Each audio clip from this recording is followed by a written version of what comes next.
Hello everyone, welcome to the fourth session of the online colloquium Pluralizing the Anthropocene, Visioning the Future of the Planet in the 21st Century.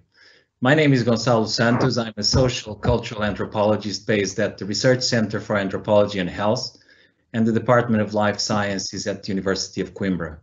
I am also the director of the International Research Network Sci-Tech Asia. Let me welcome the other moderator of today's session. Hi, Luísa. Would you like to introduce yourself? Thank you, Gonçalo. Hi, Helena. My name is Luísa Santos. I am a biological anthropologist and paleopathologist at the Department of Life Science and at the Research Center for Anthropology and Health at the University of Coimbra. Let me welcome also our speaker today, distinguished biologist Helena Freitas. Hi, Helena. Welcome to Pluralizing the Anthropocene. Many thanks for joining us. Thank you. Before moving on to a proper introduction of our guest speaker, I'd like to say a few words about the background of this colloquium, especially for those of you who are joining us for the first time. Pluralizing the Anthropocene is a project created by myself and my colleague Luísa Santos, building on a partnership between several institutions, representing the sciences, the arts, and the humanities. The Research Center for Anthropology and Health, the Fundação de Serralves, the Research Network Sci-Tech Asia, the Center for Functional Ecology, Science for People and the Planet, and the Department of Life Sciences at the University of Coimbra. We would like to thank these institutions for making this colloquium possible. Many thanks also to the members of the Serralves technical team for their wonderful support. Serralves is a leading global cultural institution known for its role in promoting public debates on topics that matter to everyone. And this colloquium is a wonderful example of this mission. Public response to the colloquium has been overwhelming. More than 1,800 people registered for this talk, including people from many different countries and professional backgrounds. I would like to thank everyone for their support. When Luísa and myself started designing this colloquium last year, our goal was to open an open, multivocal and international forum of debate on important issues that are not getting as much attention as they should. The world's attention at the moment is focused on tackling a global pandemic that has proved far more deadly than initially predicted. But we also need to think about some of the underlying issues shaping the present epoch of increasing anthropogenic environmental uncertainties, of which the COVID-19 pandemic is only a byproduct. The world we live in is very different from that of our grandparents and great-grandparents. It's warmer, drier, more polluted, and if the trend of ruination continues, it's more than likely that we will compromise the livability of the planet for the future generations. The current production and consumption system has brought many benefits to a large number of people and populations around the world, even if with significant inequalities, but it has also led to unprecedented levels of environmental destruction and to a conjuncture of global warming and climate change with increasingly visible effects.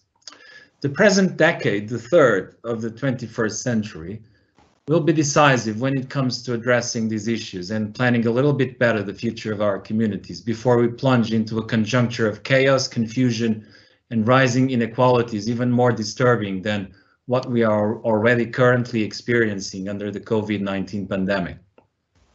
There are, of course, many people who are denying the relevance of many of these concerns, but even these people cannot really ignore ongoing debates on environmental destruction, climate change, and the future of the planet. These are the biggest challenges of the epoch we live in, the Anthropocene, or the age of humans. The term Anthropocene was coined by the late atmospheric scientist Paul Crutzen in a conference sometime in the year 2000 to highlight the role of human activities in climate change. The term was then appropriated by geologists to refer to the present geological era as a period in which humans have become one of the most potent geophysical forces in the planet. And their activities are leading to increasing environmental uncertainties.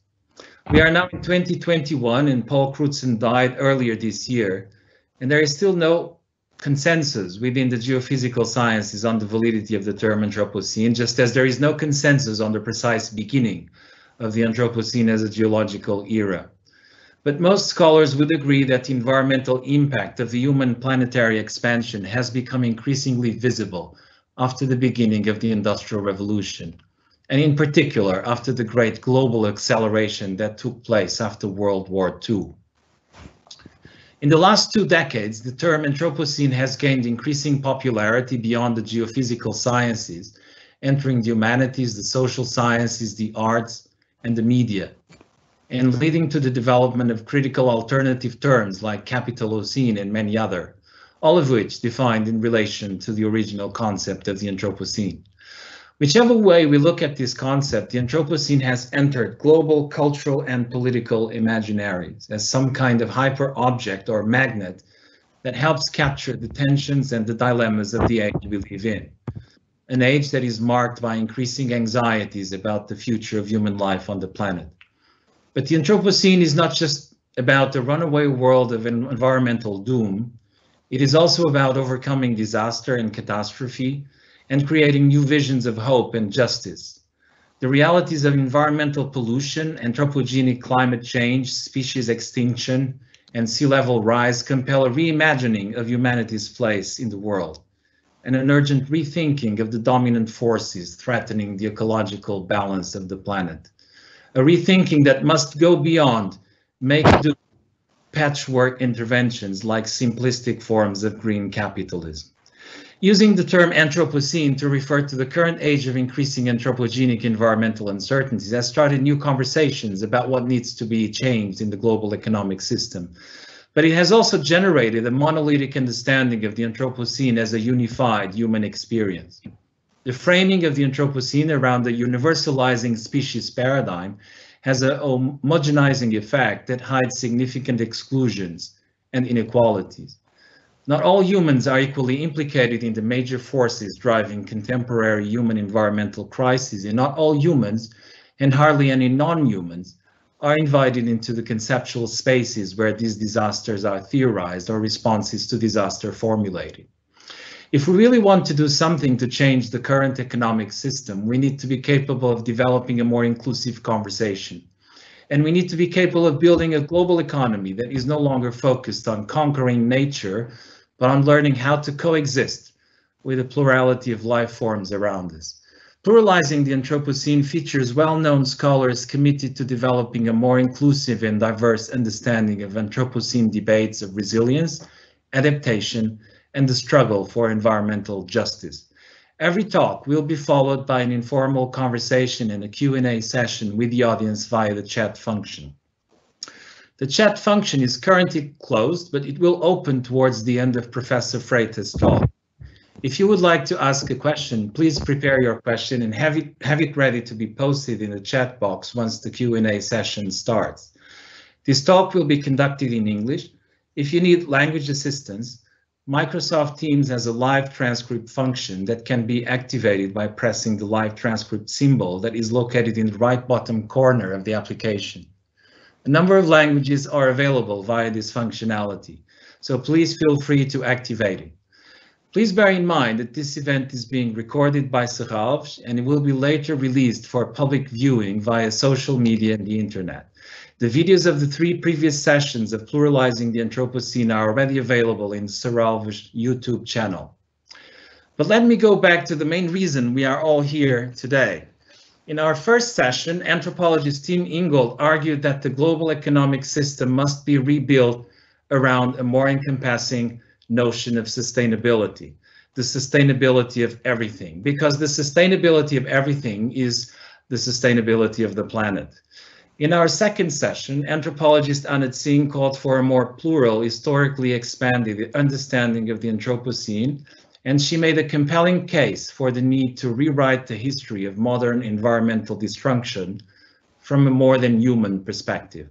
In our third session, anthropologist Agustin Fuentes took this more than human perspective to another level by bringing into focus the ecologies of despair and hope, shaping the relations between humans and other animals in the Anthropocene. Today, biologist Helena Freitas will talk about the need to respect nature and the challenges of developing international policy frameworks capable of promoting nature conservation and reverting global trends of environmental degradation and biodiversity decline. I'm very much looking forward to this talk, and I will now hand over the floor to my colleague Luísa for her to introduce our guest speaker. It's my honor to introduce our guest, Helena Freitas, full professor of biodiversity and ecology at the Department of Life Science of the Faculty of Science and Technology of the University of Coimbra. Professor Helena Freitas received her PhD in ecology from the University of Coimbra in collaboration with the University of Bielefeld in Germany, and did postdoctoral studies at Stanford University in US. She holds the UNESCO Chair in Biodiversity and Conservation for Sustainable Development since 2014. In 2019, she was selected to join the Mission Board for Climate Change Adaptation, including societal transformation for the European Commission, and was nominated focal point for Portugal in Intergovernmental Platform for Biodiversity and Ecosystem Service. Currently, is the coordinator of the Center for Functional Ecology, Science for the People and the Planet. Her research interests include ecology, ecology and society, Mediterranean ecosystem, forest and agriculture, ecology and management of exotic and invasive species, environmental policies and bioenergy, among many others. Professor Helena Freitas is the author of more than 300 international scientific publications and several publications promoting and disseminating science. We are delighted to have you here, Helena. Thank you so much. And with no further delays, let's listen to Professor Helena Freitas' talk, The Need to Respect Nature and Its Limits.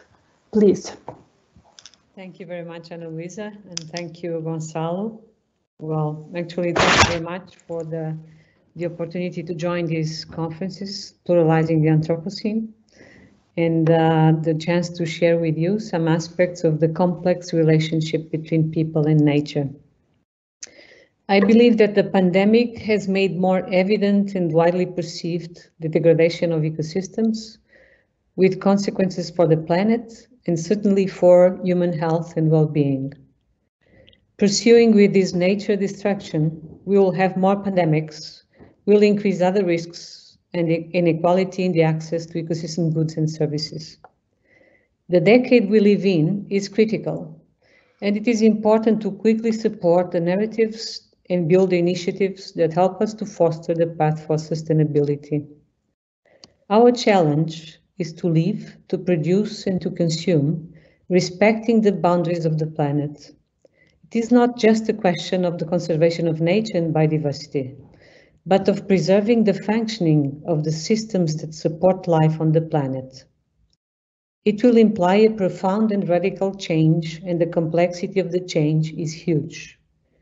This is why I think that this type of interdisciplinary forum is important to empower ourselves and to promote the ecological transition. My topic today will be the need to respect nature and its limits, and that's what I plan to show you today. I hope I managed. A recent survey by the World Economic Forum clearly reveals that environmental concerns are very present in the perception of the citizens. As you can see, climate issues, the biodiversity crisis, and natural disasters are people's real concerns, and local, regional, and global political responses need to be addressed. An effective commitment to solve problems, taking into account all realities, geographies, diversities, and all conditions of access to resources. Where are the critical Earth system processes and their boundaries? There are more disruptive aspects in the relationship of human activities with the planet that are more evident or better studied. Issues such as biogeochemical cycles, like, for example, and I would like to highlight soil contamination, water and nitrogen systems, changes in land use, climate change, invasive species, and biodiversity are clearly perceived as problematic and at the limit of planetary tolerance. These are the urgent issues that we have to address. We are part of nature, not separate from it. We rely on nature to provide us with food, water, and shelter, regulate our climate and diseases, maintain nutrient cycles and oxygen production, provide us with spiritual fulfillment and opportunities for recreation, which can enhance our health and well-being. We also use the planet as a sink for our waste products, such as carbon dioxide, plastics, and other forms of waste, including pollution. Science has highlighted the need to regain the balance of this relationship, and I believe that the pandemic has shown very clearly our interdependence. How has science managed somehow to approach, over the last 2 decades especially, managed to approach this to show how we need nature and the benefits that we get from nature with the conceptual framework that I'm showing you, where you can see that life supporting systems are based on biodiversity. Biodiversity is the raw material of ecosystems. And by biodiversity, I mean species richness, genetic diversity, biotic interactions, functional traits, ecological processes. These are functions of the ecosystems that provide us what we need, essentially and basically everything. Ecosystem services are the benefits people obtain from ecosystems and can be classified as provisional, fiber, food, fresh water, regulative, like disease management, climate regulation, fresh water, supportive, nutrient cycling, pollination, soil formation, and of course cultural, religious, spiritual, those that we sometimes don't even think they are a provision of the ecosystems. This is one of the conceptual frameworks that is best known in terms of presenting the ecosystem services and why we need them, and the translation of these services to the socioeconomic systems. Basically, without these ecosystem services, we don't benefit of nutrition, clean air, water, health, safety, and so many services.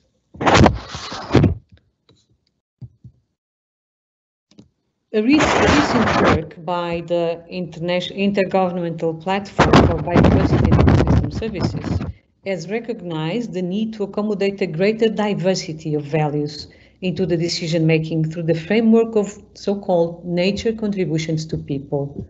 That means all the contributions, both positive and negative, of living nature, diversity of organisms, ecosystems, and their associated ecological and evolutionary processes to the quality of life for people. Nature contributions to people, providing a perspective on human-nature relations that goes behind the stock flow ecosystem services decision-making framing. Nature contributions to people offers real potential to enable land system science to better integrate the many diverse value systems of stakeholders and institutions into efforts to better understand and more fairly govern the increasing trade-offs of land systems in the Anthropocene, especially under conditions of less well-functioning institutions and governance. What are these? A few examples of the nature contributions to people, subdivided by regulating material and non-material. In terms of regulating nature contributions to people, habitat creation, pollination and dispersal of seeds, that is fundamental for the farming systems, regulation of air quality, of climate, ocean, fresh water, protection of soils. All the systems are regulated by nature. Material, energy, food and feed. Non-material, learning and inspiration, experiences, supporting identities. Biodiversity and nature contributions to people sound to many people academic and far removed from our daily lives, but nothing could be further from the truth.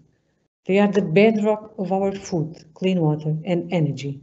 They are the heart not only of our survival, but of our cultures, identities, and enjoyment of life.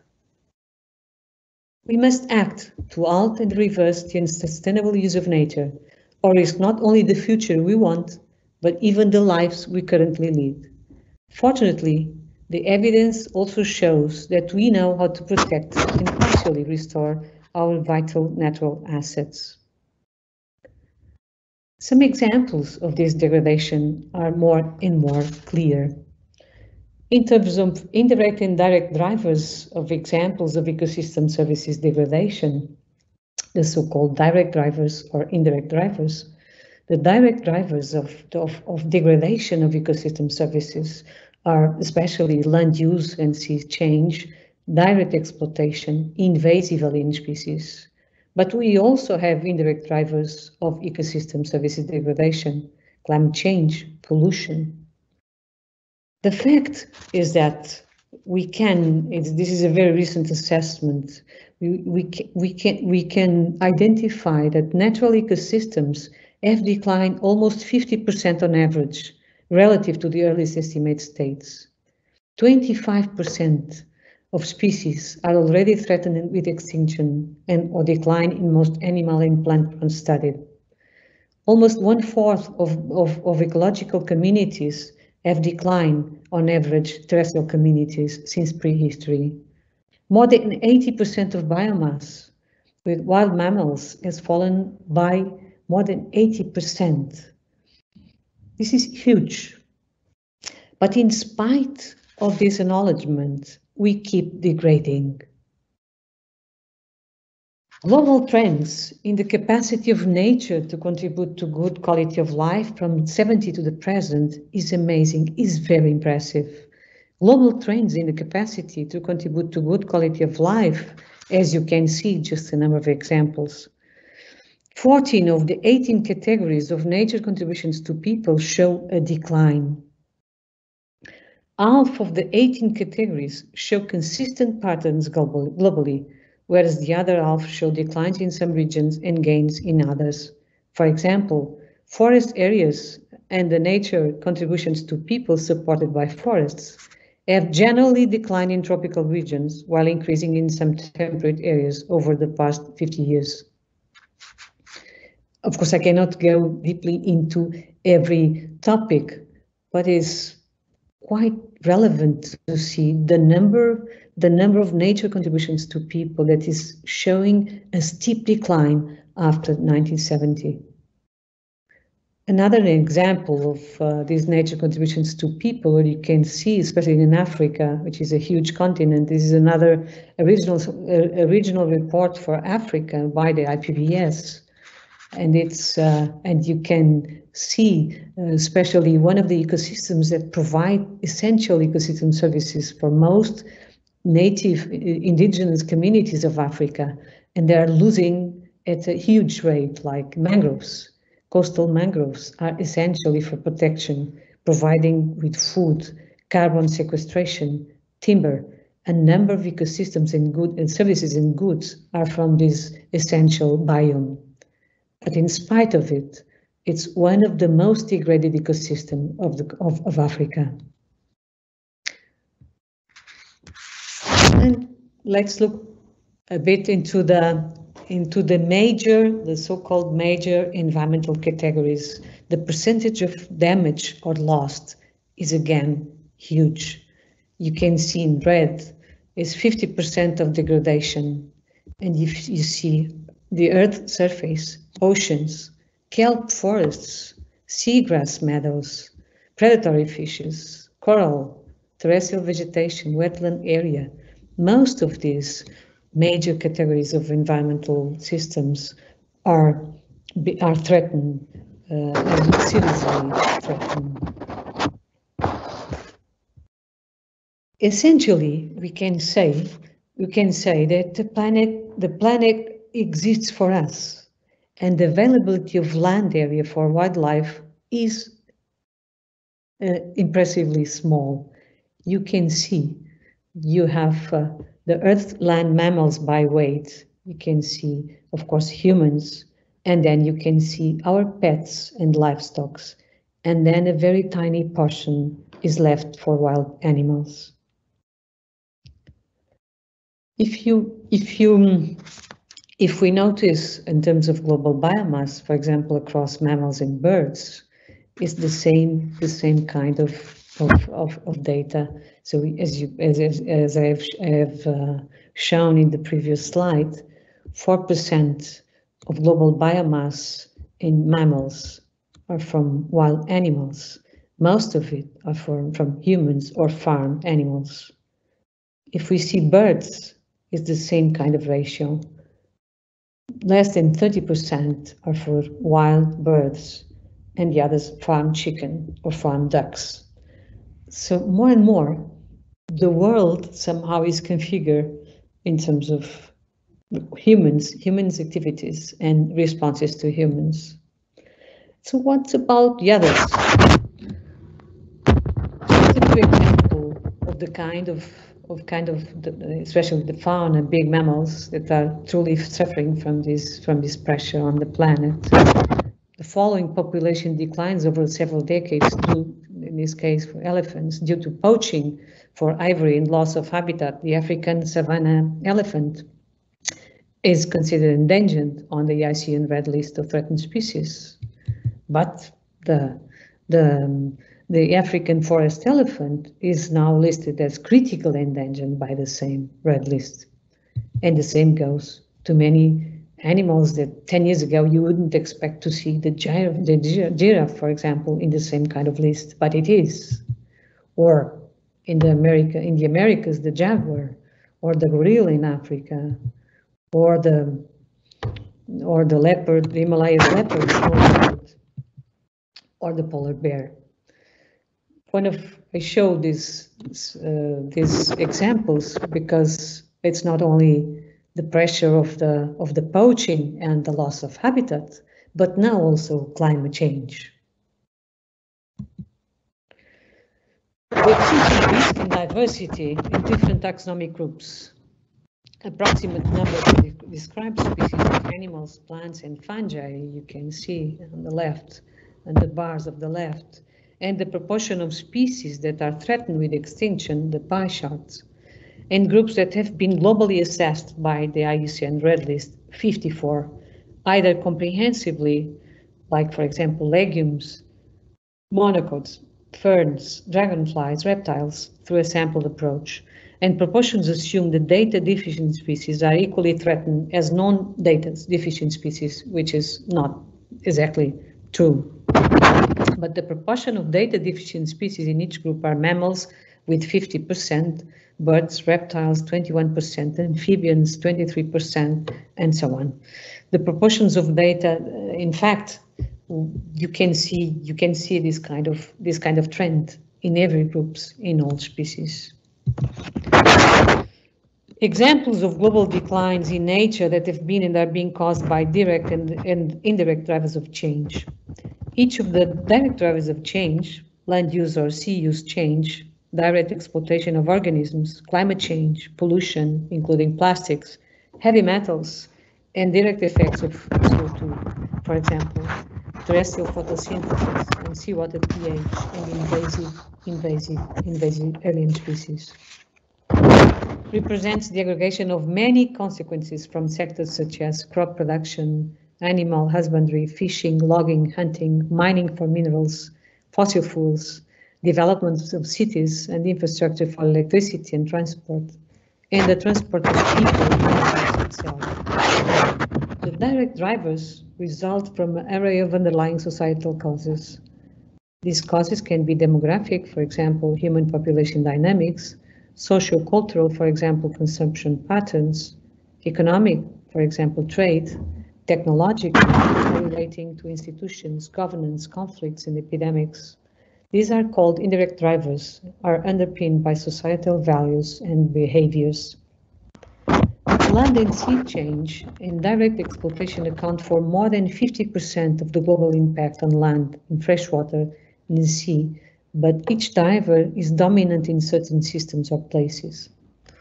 The circles illustrate the magnitude of the negative human impacts on a diverse selection of aspects of nature over a range of different timescales, selected from a global synthesis of indicators: ecosystem extent, extinction risk, and biomass, and species abundance include terrestrial, freshwater, and marine species and ecosystems, although most is known about life on land. Just an example, again, examples of declines in nature. Natural ecosystems have declined by almost 50% on average. Species extinction, ecological communities, the so-called biotic integrity, especially by invasions, biomass and species abundance, and the new, or should have been addressed before, but is now becoming more and more relevant in terms of assessments and hopefully also in international policies, nature for indigenous people and local communities. More than 70% of indicators developed by indigenous peoples and local communities show an ongoing deterioration of elements of nature important to them.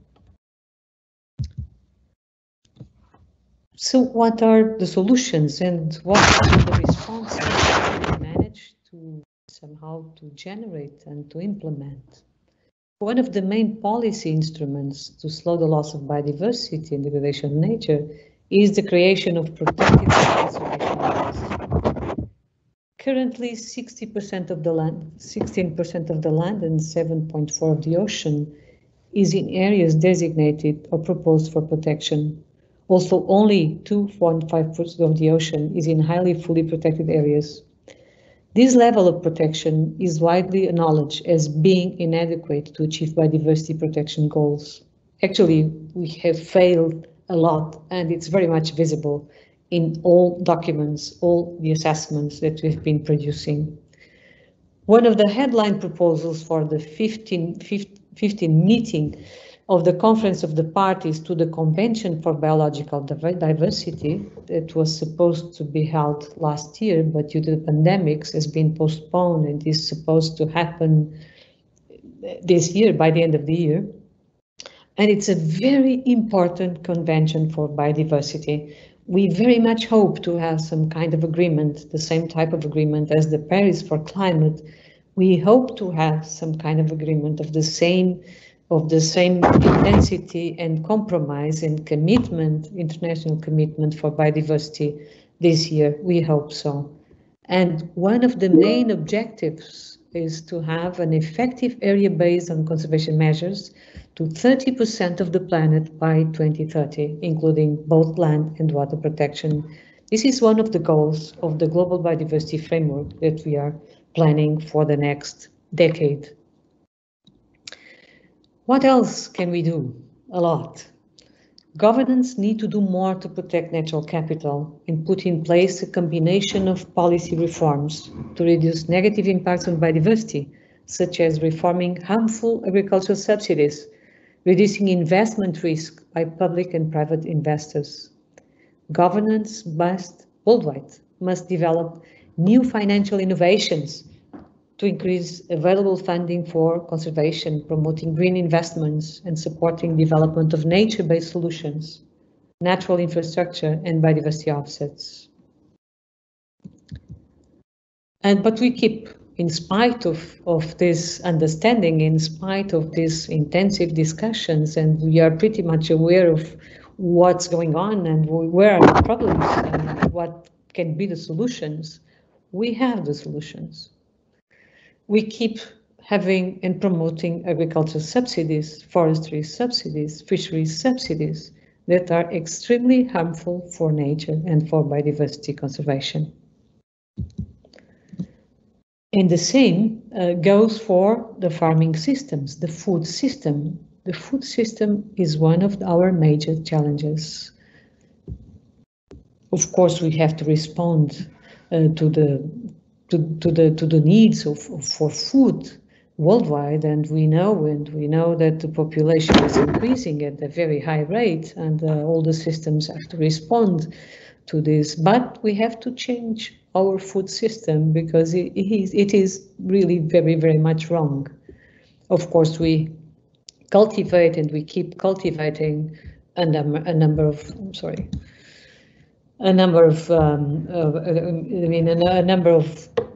products that are being sold and traded all over the planet, and at some cost. And the cost is, of course, one of the major costs that we now very much realize is regarding this, what is related to the application of fertilizers and pesticides in order to have this kind of productivity.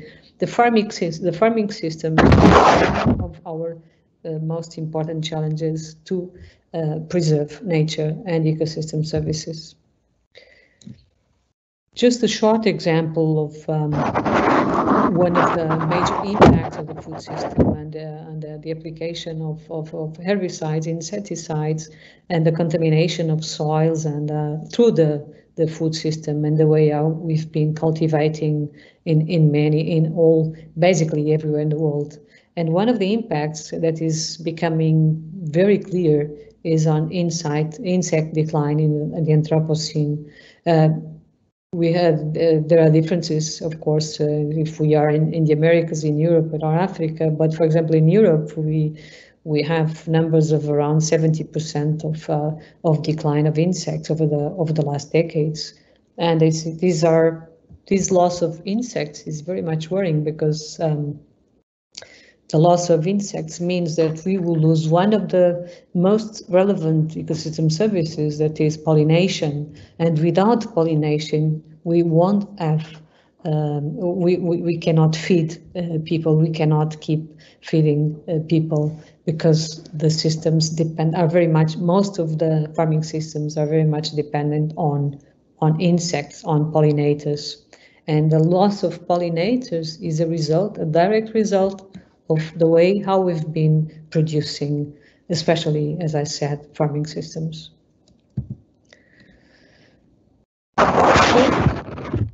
The Global Living Planet Index is a very clear picture of what's been happening over the last 6 decades. After 1970, the population size of mammals, birds, fish, amphibians, and reptiles have seen an alarming average drop of almost 70% since 1970. So the conservation of ecosystems, if we assume it, that is the foundation of a sustainable economy, because we get water, food, shelter, and energy, the building blocks upon which life and economic systems are built. So basically, we have to align our economy with environmental systems. It is imperative, and the society can no longer afford to ignore.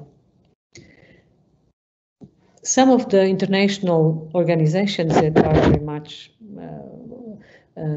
organizing, and running these nature issues, like the IUCN, is actively promoting the world economy, encouraging governments to mainstream environmental values. And one of the most important outputs of this exercise is nature solutions. And I'm going to show you very quickly, because in my opinion, this is one of the best programs to restore ecosystems, restore nature, and start a new alignment of our economic systems with the conservation of nature and in the environment in general.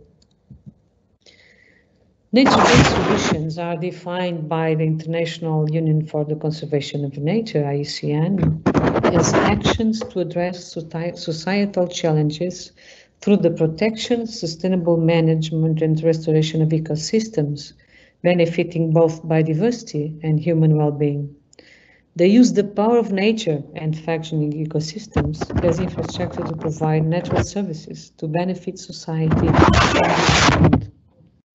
They have the potential to help to address global challenges such as climate change, economic and social development, human health, food and water security, disaster risk reduction, and can provide long-term environmental, society, and economic benefits by adaptation to climate change, green jobs, community resilience, health benefits, and so on. Some examples, but I will show a few ones because this has to go inside the international policies, regional policies, municipal policies. These are the programs that's where we should put our money in order not only to respond to the societal challenges, but also to keep our planet sustainable. And that means protection of restoration of coastal ecosystems, forest landscapes, restoration of wetlands, providing space for rivers to naturally flow, urban green and blue spaces. We have the knowledge, we have the technology, we have the will, I think. Just an example in going through different habitats from mountains to the coast. We know that we have loss of life and assets due to intensive wildfires. So what is the solution? Forest management to reduce risk of superfires. We know that we have contamination due to flooding. What is the solution? Restore wetlands to absorb and filter floodwaters. The same goes for livestock loss due to drought. What is the solution? Agroforestry to make better use of soil moisture and reduce evaporation.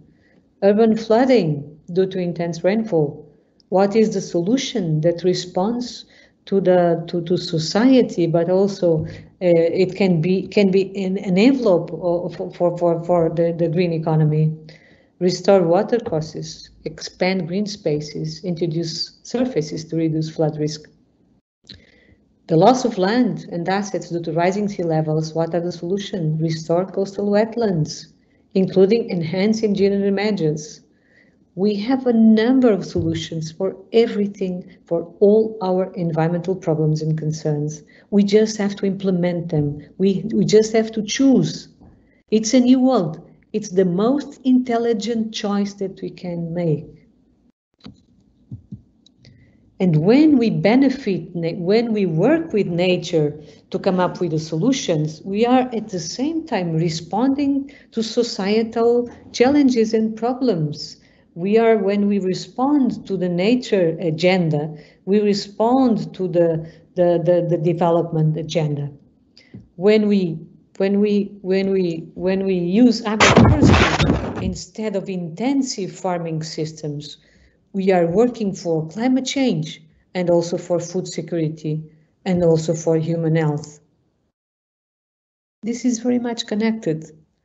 Nature-based solutions are the best approach to come up with a new economy. And somehow we've been, things are happening, but we need more. We need more. The urgency, the emergency of the problems is really critical. So we have to accelerate. In terms of biodiversity, we need an agenda for a pluralistic perspective about biodiversity in science, in policy, and in practice. And that means in science that we have to improve the understanding of the biodiversity value systems to describe living nature. In terms of practice, we have to engage with diverse, legitimate biodiversity perspectives. Everybody can bring knowledge. The knowledge is not only inside the academy, it's everywhere. The policy recognized biodiversity society interactions across sectors, and of course building up the structures that can bring the new policies. There are some attempts in terms of environmental policies, and I would like to call your attention for that because might be that the Green Deal is a reality. I don't know if it is as much as it should be, but in any case, the Green Deal is one of the policy package that we have in Europe and hopefully all over the world. It's one of the policy packages that is based on carbon tax, high energy efficiency, renewable energy, but it's also a balance in between the so-called green growth and the degrowth kind of perspective. That's one of the policy is the major policy investment of the European Union. So I'm just showing you because it's a very good and instrumental pack of policies that I hope will start to make a difference in terms of choices that are more in favor into nature. When they are in favor of nature, they are certainly in favor of humans and human well-being. And the European Green Deal is very much an assemblage of programs that really look into the very good targets and very important and defined targets of zero pollution for a toxic-free environment, preserving and restoring ecosystems and biodiversity, the farm to fork strategy for agriculture, building a friendly food system, accelerating the shift to sustainable and smart mobility, supplying clean, affordable and secure energy, and so hopefully financing this transition, which is still one of the empty boxes of this strategy, but hopefully it will be more and more relevant and filled with content, with effective investment in order to make this transition possible. And at the same time, it is one of the most challenging for all of us is we cannot leave no one behind. The just transition, it's also not easy to achieve, but at least we have a political strategy that is very much in the right direction, I think. So we hope that 2021 is the year to reconcile humanity with nature. And I just take this sentence of António Guterres, the United Nations Secretary General, is a Portuguese. I'm happy to have a Portuguese making such a declaration, and I hope that he's right. And we are all together in this, starting together this transition for a new green economy that is really very much an alignment between the protection of nature and the well-being of all the entire communities. The contribution, and it's very important to bring this issue because it's the truth is that we have a number of territories and communities that are very much outside this mainstream. So we have a lot of very nice concepts and conceptual and frameworks, but they are really very much oriented to this one kind of world. And as we are discussing the Anthropocene, it's good to have these different perspectives and to acknowledge the relevance of so many communities, so many local communities and indigenous people that are doing so much to preserve nature and to preserve this biodiversity legacy for the future. And there's a wide range of practices of indigenous people and local communities maintaining and enhance wild and domestic biodiversity, domestication and maintenance of locally adapted crop and fruit varieties and animal breeds, as an example in Peru, for example, or Kyrgyzstan, creating new ecosystems. It's another important role of these cultural landscapes, enhancing habitat heterogeneity, protecting and preventing forest loss. It's very important to see the role and to recognize in all these international programs and international dynamics the relevance of these communities for the present and for the future. With at least at least 30, you can see here, remaining terrestrial areas with very low human intervention. A lot of these land areas are traditionally owned and managed, used or occupied by indigenous people.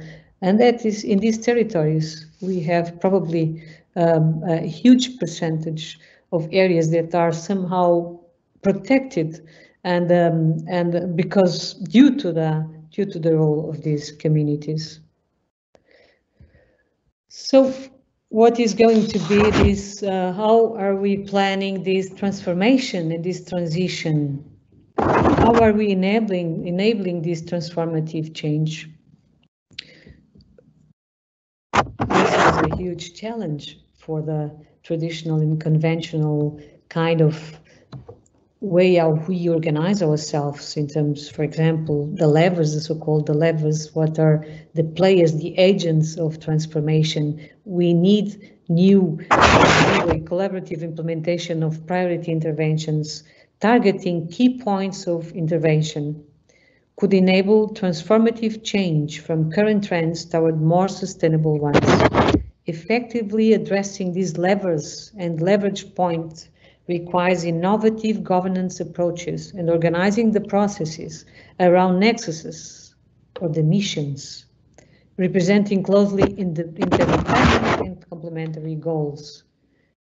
We need to focus on feeding humanity without deteriorating nature on land, meeting climate goals without incurring massive land use change and biodiversity loss, conserving and restoring nature on land while contributing positively to human quality of life.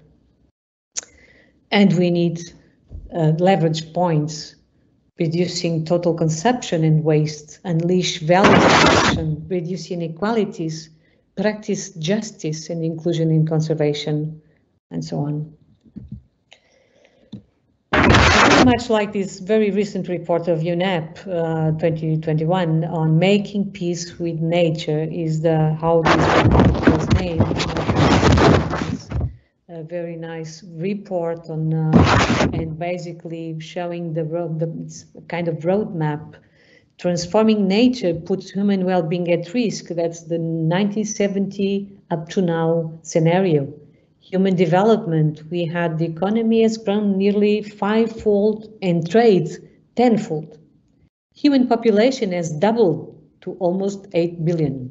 Still, 1.3 billion people are poor and 700 million hungry. Regarding waste, greenhouse gas emissions have doubled. Chemical production, waste and pollution have increased. Resource use has tripled. Human impact, 3 in 4 of ice-free land and 2/3 of oceans.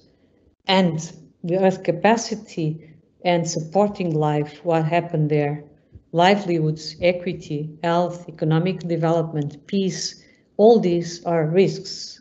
So we have to transform humankind's relationship with nature. This is the key to a sustainable future.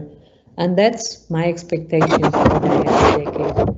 Sustainable economic and financial systems, healthy, nutritious food and clean water and energy, healthy lives and well-being for all in safe cities and settlements, net zero carbon dioxide emissions by 2050. This is very much more and more the roadmap for decarbonization all over the world.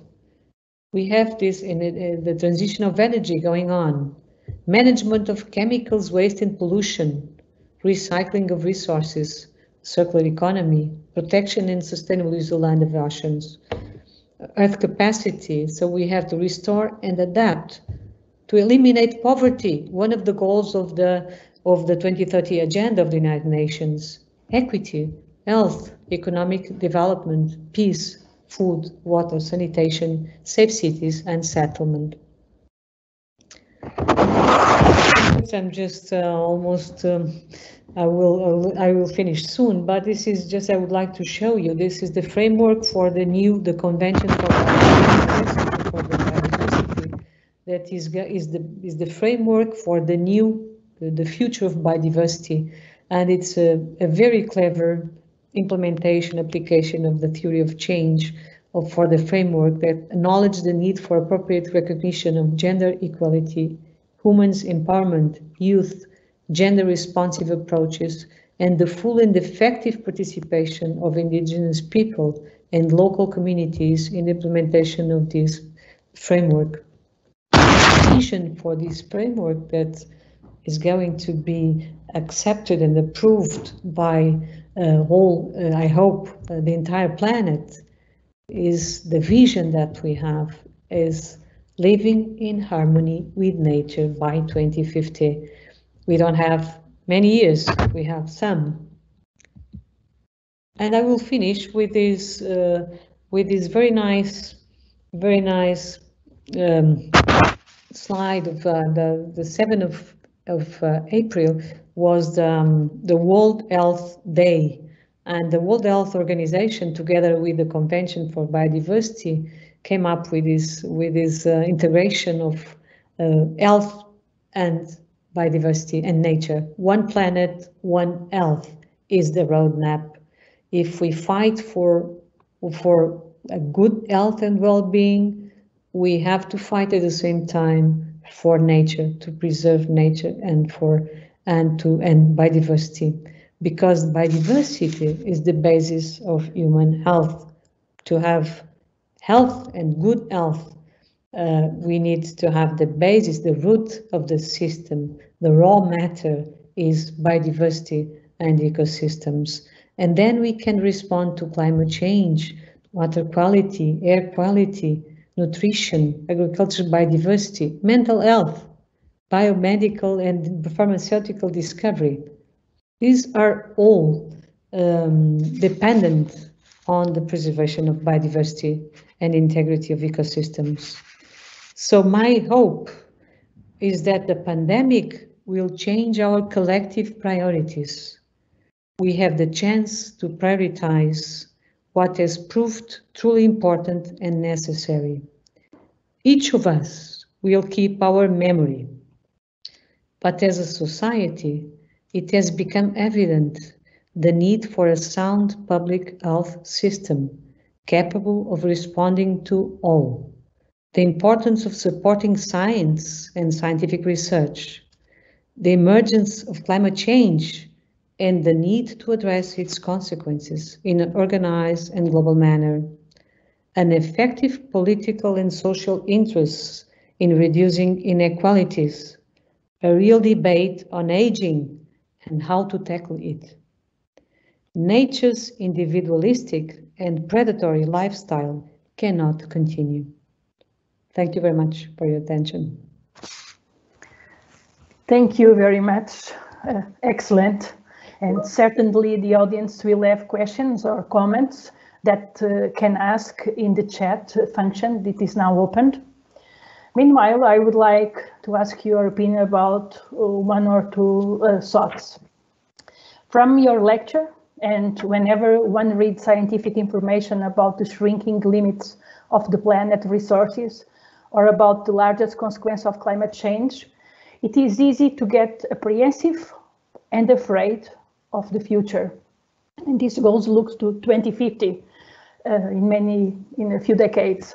However, when one looks at the policies that are currently being discussed and implemented at the international level, one cannot see the same concern with nature, and also in everyday life, many people do not seem to be concerned or are not informed about how, with small gestures, everyone can make a contribution to processes of nature preservation. Let's imagine that you are in a powerful position, let's say in the United Nations or another new institution, for the implementation of new measures.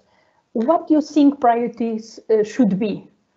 The action should be at the level of governments, at the level of citizenship, or the education of the youngest.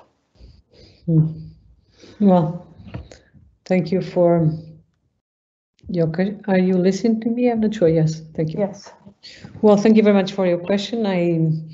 Well, if I was running the United Nations, you mean?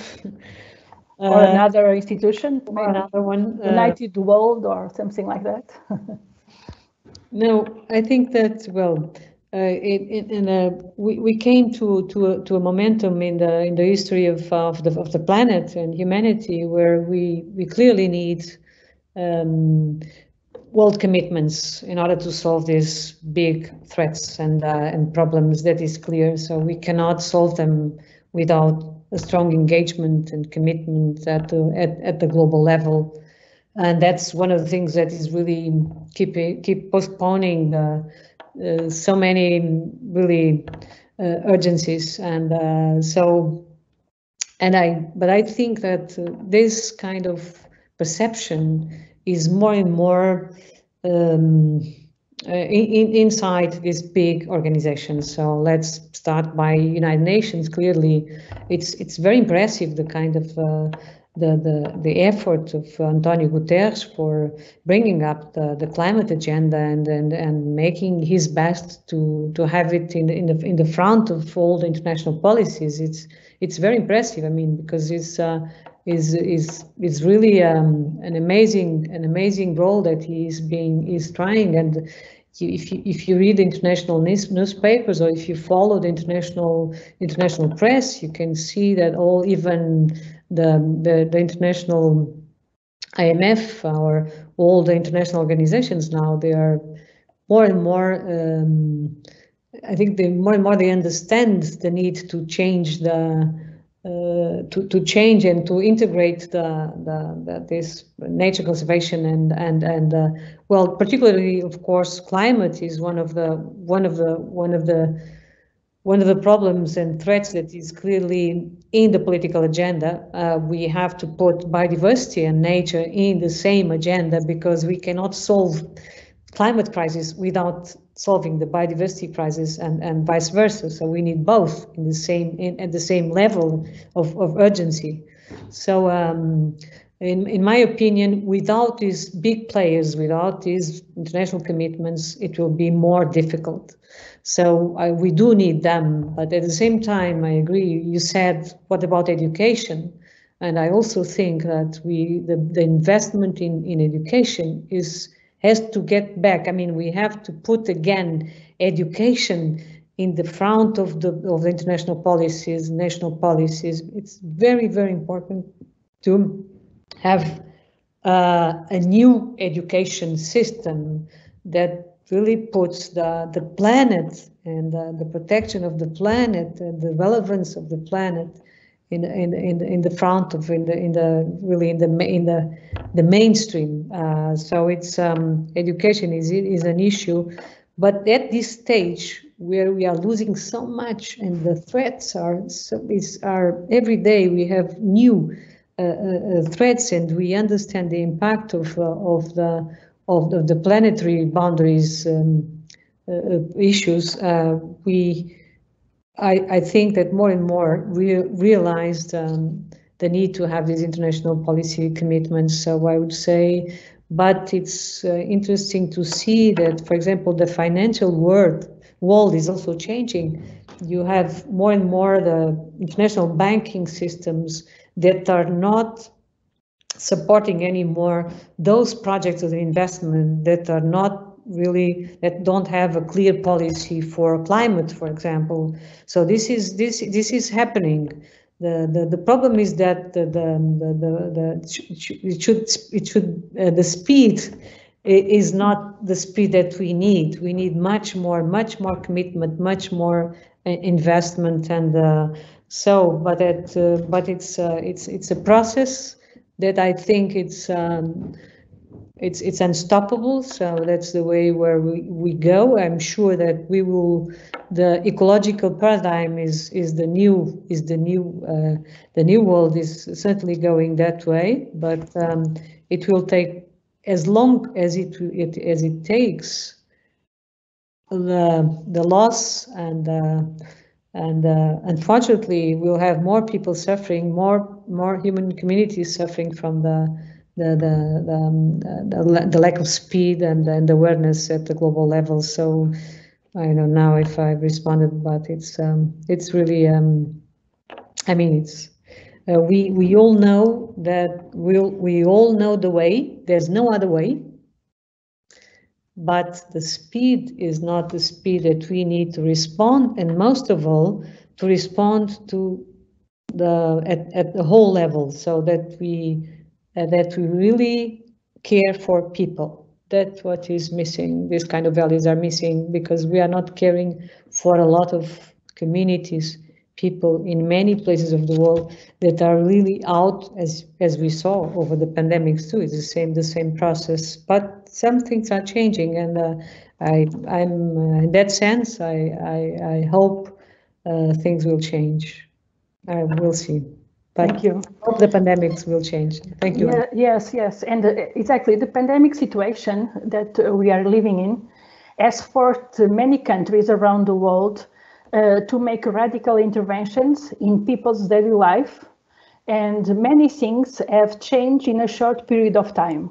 Mm-hmm. There have been conflicts and protests in many parts of the world, but these conflicts and protests did not prevent, for the most part, of the implementation of radical policies of mass lockdown in many countries. Mm-hmm. So things can change quickly. Not for in this case, not for a good reason in health, but the problem was the pandemic. What can be learned from this experience when it concerns to reverting this pace of environment destruction? Mm-hmm. Does it suggest that with political will, radical change is possible? And thus that is possible to implement far-reaching transformative measures of nature conservation quickly and on a global scale? Yeah.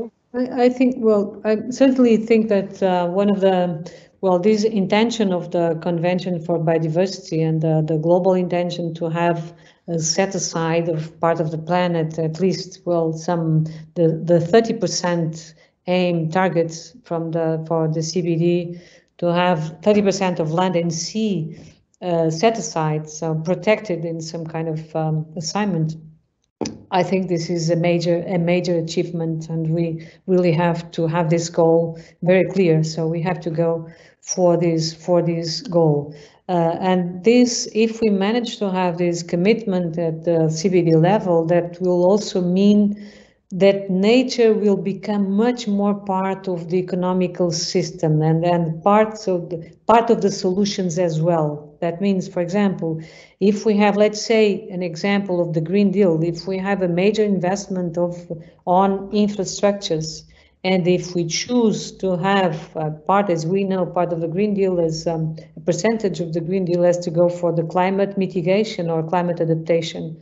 And if we choose that those investments that we are going to choose for the next decade, according to the plan of that we have at the national level or all the European level, if we choose, for example, to restore wetlands in order to adapt coastal erosion, I mean to respond to coastal erosion but also as an investment, a public investment that responds simultaneously to climate adaptation, but at the same time is going to improve the soil conditions and the soil quality, in that sense responding to to improve the quality of the farming system. So there are a number of connectivities that will come up from this kind of funding envelope that is directed to the public investment, but with a special umbrella, let's say, of environment and environmental protection.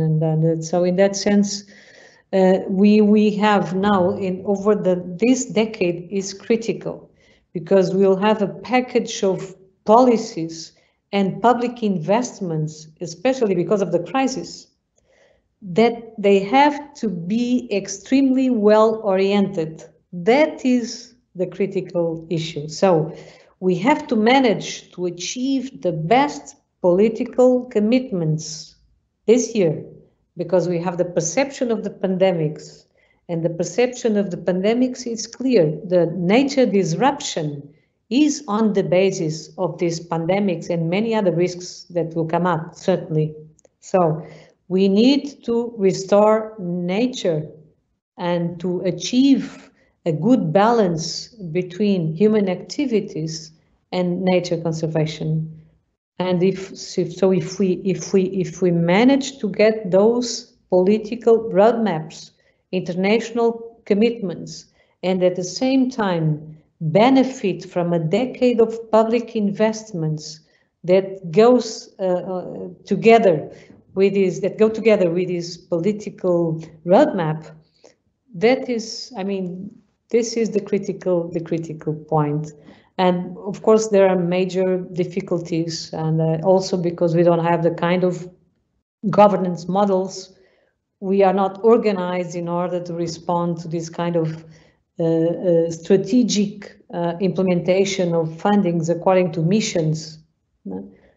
So there are things that are not yet organized, settled down in order to implement the best policies and best investments, but things tend to go in the same sense. Let's see if we can profit from this situation, and we have to be very clever.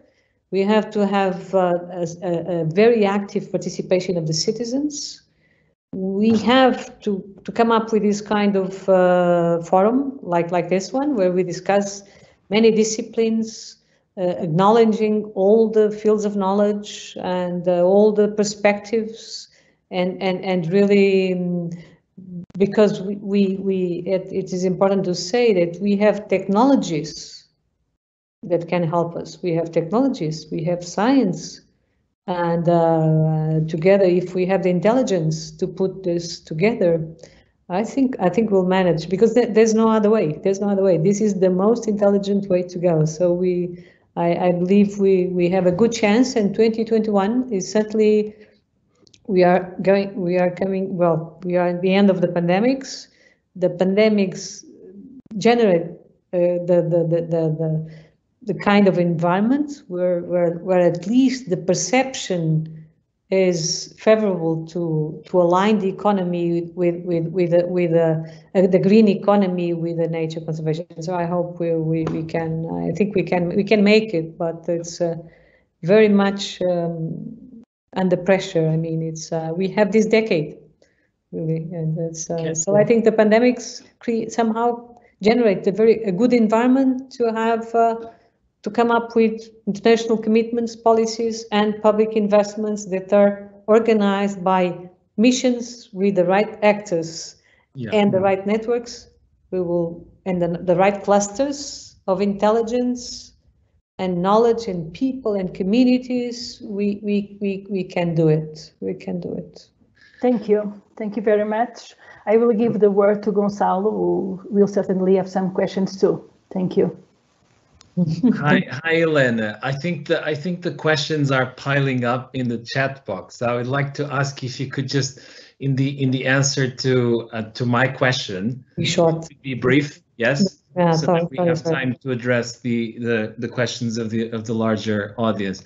I mean, it was great. I really enjoyed your talk. Thank you very much. I particularly enjoy the way you showed how humans are part of nature, which is something that we often kind of forget, and how their social and biological lives really depend on nature's contributions. And one of the ways to, and of course, I mean, these contributions are shrinking because the environment is also being degraded, so we have to pay more attention to that. And one of the ways to recognize nature contribution to people's lives, of course, is to introduce notions like natural capital in the way that the global economy works. I mean, a concept that I think you mentioned in your presentation. I mean, natural capital as some kind of notion of the world's stock of natural resources, including geology, soils, air, and so on and so forth. I mean, these resources make human life possible. And of course, the notion is useful, but it is also very much associated with visions of green capitalism and the neoliberal idea that governments should use market-based policy instruments to resolve environmental problems. So I suppose my question is, how can we articulate, on the one hand, the desire for generating profit, right, from businesses in a capitalist society? I mean, we live in a global capitalist society, right? And on the other hand, the urgency for proper actions to address a struggling environment and, you know, a degrading environment. Do we have to break free from the neoliberal model an embracive model of economic and environmental governance that requires more governmental intervention. I mean, do governments in Europe and other parts of the world have the bargaining power to do that at all? I mean, so I would like to kind of hear your thoughts on that. Is it possible to promote an ecological transition without taming the beast of neoliberal capitalism? Yeah. It's a big question, but I think it's an important question. No, it is. No, well, in my opinion, we have to change. Yeah, it's not possible to go on with the same political system and the same way of consuming and producing. Let's say, consuming and producing. But I think somehow we are ready for that. We are ready for that. I think that the kind of well, of course, all the systems and the international systems and the models of governance are basically, they work that style. They are built in a liberal block and way of working and thinking and organizing. Everything is built in that way, and I don't think that it's time for the state to come in and change. It's not the case, but the level of disruption that we have achieved is so huge that I believe that now we all understand that this is not possible the same way. We cannot recover, we cannot get into reset the system and go back to the same style, the same procedure, the same processes. So I think that everybody really needs the need to change, but not everybody is willing to change the same way. At the consumer's level, let's say, I think that we are more ready to accept that we can live with less, that we don't need as much to survive, to live happily, and many other aspects are entering the system because you want to eat what is bringing you better health, a better expectation of life, and sometimes even better connection with your placement, with your environment, with your family. So a lot of values and different arguments are coming into the perception, let's say, environmental of the consumer and the people in general, because you are also, and as education I mean, it depends, of course, where you live, what kind of goods do you have access, what is education that you, a number of different issues. But in general, I think that the consumer is much more prepared to change. On the other hand, let's say in terms of economy and those that are running and extracting resources over the planet, they also feel that they cannot exploit the same way. I mean, more and more, that the level of resources that we have available, even for that kind of economy, is not any longer possible the same way.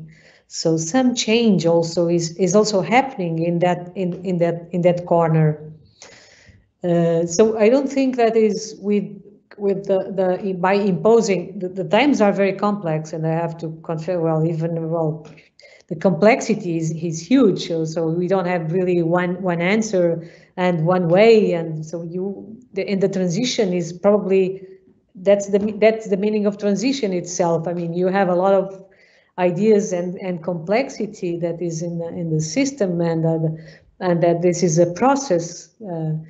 So we are not ready for the future. That's the same. Is almost what one of the Einstein statements. You cannot predict and work the future with the guidelines of the past, or with having the brain of the past. So this is the transition itself is very complex and demanding, because you want to have a big change and a world change when you don't have, even we were discussing before, we don't have the institutional governance tools and organizations that allow us, to impose or to come up with a global solution. So there's no way, there's no, I mean, I don't think that we have the planet organized in a way that everything is going to go smooth and at the rate we imagine and we want, but the ecological transition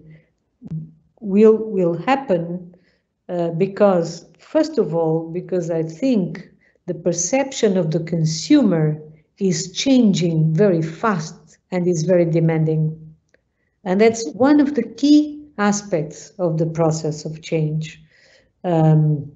I don't think that is going to be the policy just like that. I mean, the political system will change as much, as faster as the consumer will demand, Let's say, for example, the electric cars. We were discussing electric cars for years in Europe, for example.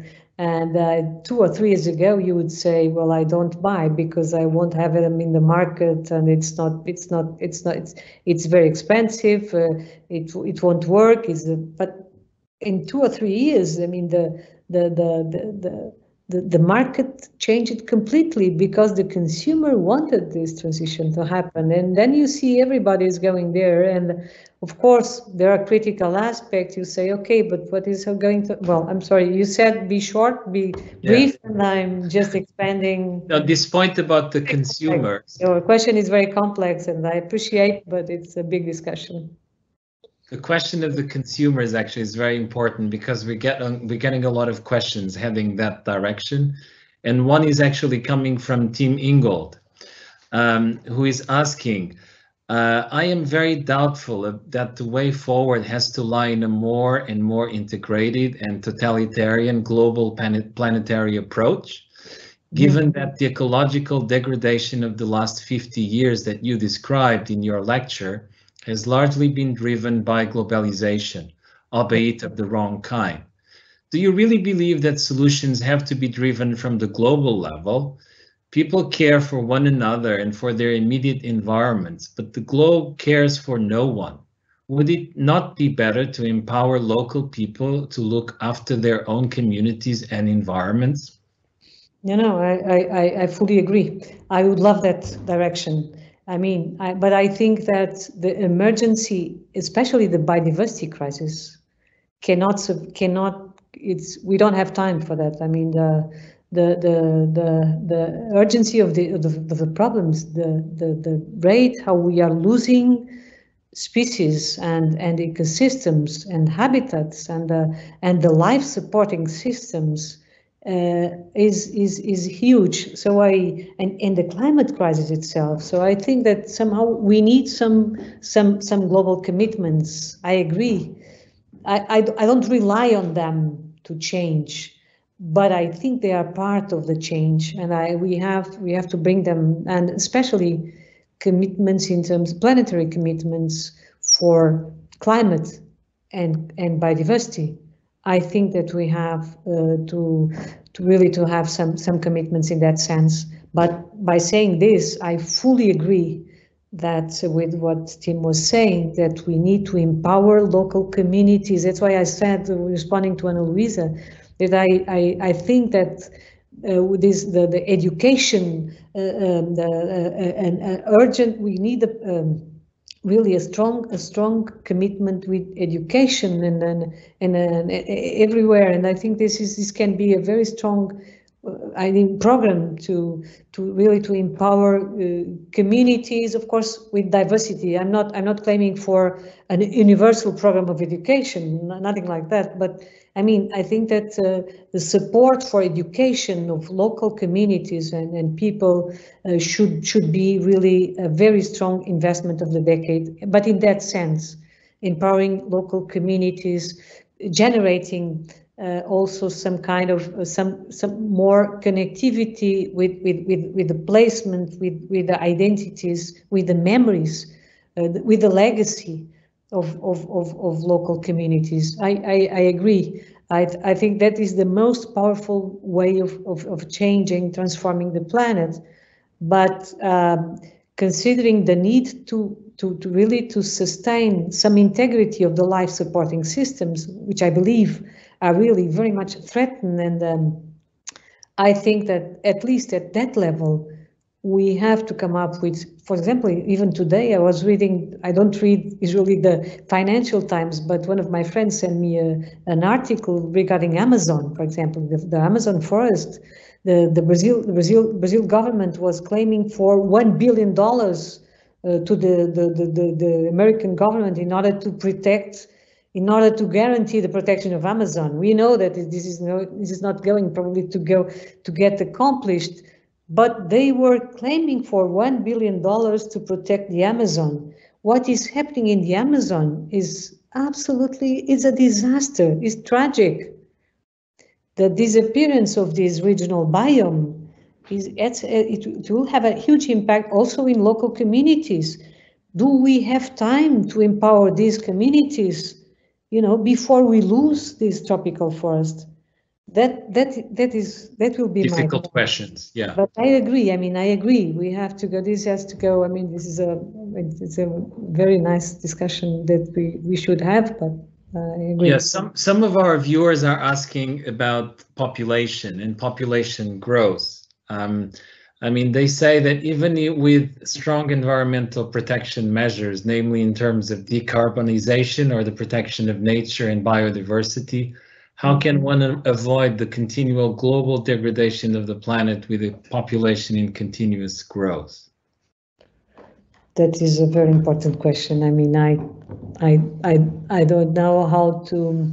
This because it's if the demographic trend goes as the modelers explain, it's almost certain that we may have 10, 12 billion people by the end of the century, which is absolutely it's not possible to respond to this demand, especially if we don't control climate change and the climate scenarios, because with the climate scenarios, even the best climate scenarios, we won't have the capacity of producing as much food and responding to the needs of such a demanding population. So this is a critical issue that's clear to me, and I hope that somehow we manage that and we won't achieve the most significant scenarios of the. I hope we won't get there, because then it's really difficult. Even if we organize some of the contexts where we have people living, for example, we have more than 70% of the population of the world is living in cities. Even if we manage to better organize cities and even transform the food system in a way that is possible to provide food, inside the urban area, or producing technologies that allow us to produce in a different way, this will help. Certainly, this will help, because we'll have 70-80% of humans living in cities. This is another challenge, and of course we'll have to change and adjust even the technology and the way how we produce and farm and so on. So it will depend very much on this combination. But in my view, anyway, if we could downgrade the expectations of increase of population over the century, this will certainly be better. There's also a question about perception of environmental degradation. Antonio asks, how can we change people's perception, I suppose, and give a better understanding of the cause-effect relationship between what we do today and the impact many years from now? Can we provide more information about the small changes, for example, in terms of censoring things like, the process of environmental degradation? Antonio says that we are doing this for COVID-19.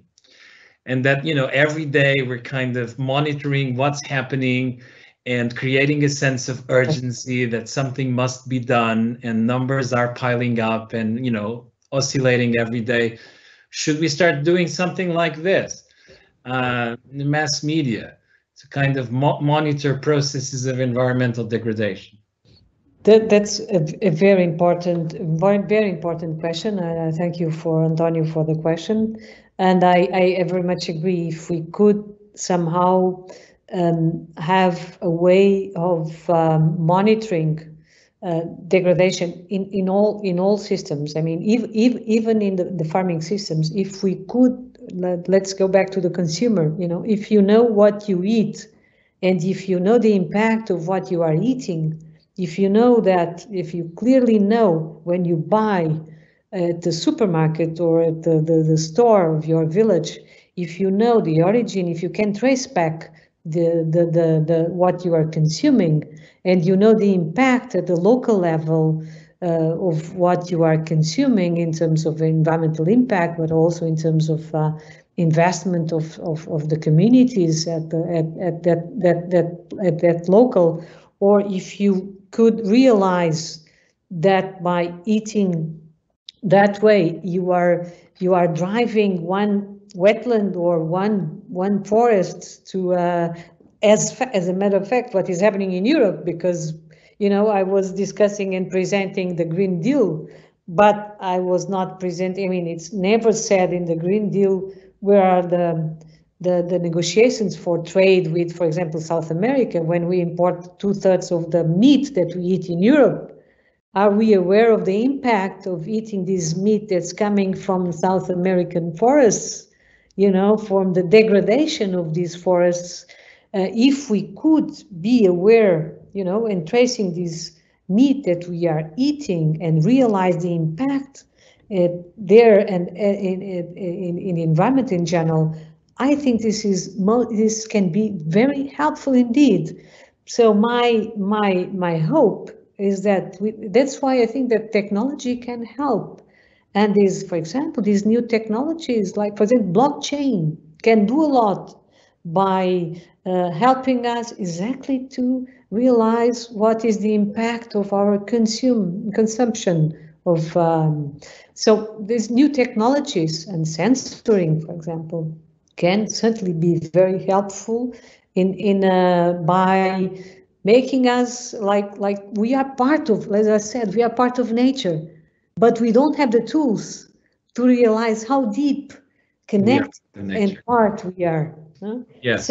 So if we could have that kind of data, that kind of information, I think this would be really great and very helpful. Yeah, it's a very nice. Thank you, Helena. We're kind of running out of time, so I would hand over the floor to Luísa. Maybe she still has a question that she would like to ask before I conclude. Thank you. Just to mention, one of the viewers, João, mentioned also the need to support geodiversity, not only biodiversity, and of course. Of course, no, thank you. And of course, I mean, geodiversity is the basis of everything. So I mean, biodiversity is because I also mentioned exactly because of the Convention for Biodiversity, and as we have these targets, and but of course, whenever we preserve biodiversity, we preserve geodiversity, and just to one of the most relevant issues regarding the future and the preservation of nature is certainly the soil, and I mentioned the soil formation, and the conservation of soil is one of the major and most important resources for farming, forestry, and so of course it's part. And I apologize. I mean, it's we just say biodiversity because of the convention, but certainly geodiversity is part of the huge diversity that we have the privilege to inherit somehow, and that we have the privilege to inherit, and we have the responsibility to keep the legacy, and at least to preserve the supporting systems of life. Thank you, Helena. Thank you so much. And thank you, Helena, once again. I mean, I'd like to ask you another question about polycentric governance, but I don't think we have time. So I'm going to have to conclude this session by thanking you once again for your wonderful contribution to pluralizing the Anthropocene. I mean, we all learned a lot from your talk and from the discussion that followed. It was truly inspiring, so thank you very much. Helena has shown that ongoing processes of environmental degradation and biodiversity decline are undermining hard-won development gains of previous decades by causing economic costs and millions of premature deaths annually.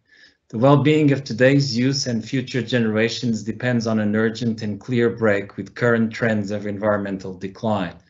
And this will require reduction of the global carbon footprint and the development of new forms of environmental governance capable of constructing a global economy that is more closely aligned with the principle of the conservation of ecosystems and biodiversity. In the talk, we learned about the potential of nature-based solutions and other pluralistic policy instruments aimed at triggering a global ecological transition, despite short-sighted corporate and bureaucratic interests focused on short-term economic gains. International organizations and national governments must play an important role in triggering this paradigm shift, but ordinary citizens too have responsibility. Policy decisions should not be made top-down and unilaterally, but must take into account the views of multiple stakeholders in society. Polycentric governance is key to the long-term success of new visions of environmental governance in the Anthropocene. Please join me in thanking Helena Freitas for these wonderful contributions. And before you all go, let me just remind you that the next session of Pluralizing the Anthropocene will take place on April 26th at 2 p.m. Western European summertime. We will be talking to China's specialists Yifei Li and Judith Shapiro about recent efforts in China to go green and thus revert the trend towards environmental degradation and pollution. The talk will provide a detailed account of China's new forms of coercive environmentalism and will ask whether this new radical approach, in contrast to the one presented by Helena today in Europe, to environmental governance, is the way to go to overcome the troubles of the current era of increasing environmental uncertainties. The event is free, but registration is required. Please check the Serralves website for more details on how to register. Many thanks once again for your support. See you again on April 26th. Bye-bye. Bye. Thank you to the entire audience. Bye. Thank you. Thank you.